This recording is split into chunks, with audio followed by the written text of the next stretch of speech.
Upper Wardha धरणग्रस्त शेतकऱ्यांनी आज 18 जूनला मंत्रालयाच्या परिसरात आंदोलन केले।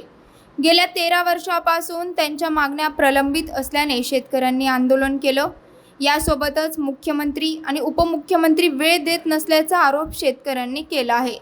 मात्र मुख्यमंत्र्यांची भेट मागणाऱ्या धरणग्रस्त शेतकऱ्यांना पोलिसांनी ताब्यात घेतलं आहे।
आम्ही शांततेत बसलो ना आणि आतापर्यंत एक सेकंद बोलतो का काही वाईट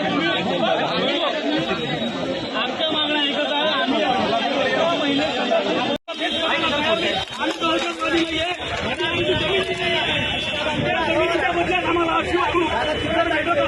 तर हे योग्य नाही आहे। सरकार म्हणून तुम्ही संघ आहात, सरकार म्हणून तुम्ही संघ आहात, तुम्ही सरकार म्हणून